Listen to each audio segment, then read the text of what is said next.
Hi, this is Gary Rosenzweig with GameScene, and today let's take a look at Think Ahead.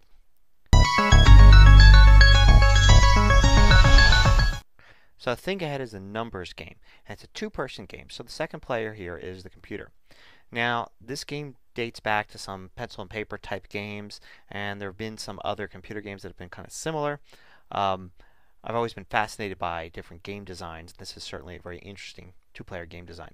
And the idea is that there are all these little number beads or pieces here, and they each have different numbers on them, all the way from a very large -9 to a +15, and they're arranged on the board. And you have to pick one. Now you can't just pick any one on the board. You have to pick one that's along this line here, and you want to pick, of course, the highest one. That'll give you the most points. However, watch what happens when I pick one. I'm going to pick the 4, which is the highest one.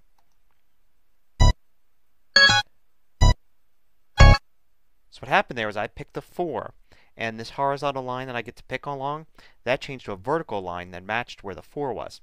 And it went down this way. Now the computer, the other player, got to pick from this vertical line. So it picked the number that was best for it, which was a 5 that was here. So the net result was I got a 4 and the computer had a 5. So I gave the computer a better choice there by picking this one. So if I, say, would have picked a number like this, number 2, the computer might have gotten this 6 here. Now, here's where the think ahead part gets. You kind of have to think ahead a few moves. So if I take this 4, the computer's going to take this 5 and go to this line, which then give me the option to get this 8, right? But there's a 15 that the computer's going to get if I get the 8. So that might not be a good choice. The 7 means the computer might get this 9. This 7 might also mean the computer might get a 9 right there. Now here's an interesting choice. I picked this 2. The computer can get a 5, which isn't as bad. And if I pick this 1, the computer can get a 10, which is pretty bad. So I need to think maybe ahead another one. So if I pick this 7, the computer gets a 9, and I'll have this line to pick along. And I can get the 6 here, leaving the computer a choice with only these numbers, none of which are as high as 6. So let's try that. And the computer took our bait, took that 9. Now I can click on this 6, and the computer has to pick one of these numbers. So I ended up ahead there. The computer got the 2, but I ended up with the 6, so I got a +4 really on that pick. But now, of course, I'm looking ahead here, and I've got a 3, and the computer can get a 10 there. I got a 2, the computer can get this 5. There's a lot of different things to look at. I mean, clearly, I think the best thing here is maybe try for this 2, see if the computer will take this 5 and let me get that 10.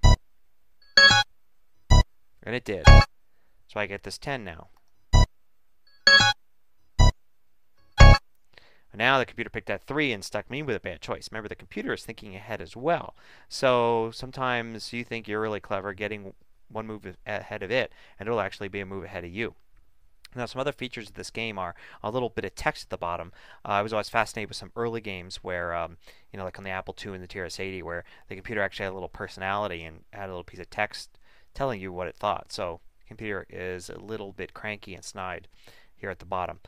You have to keep ahead of what the computer's doing. I'm ahead by a few points here, but I'm going to get a negative number, which will bring my score down.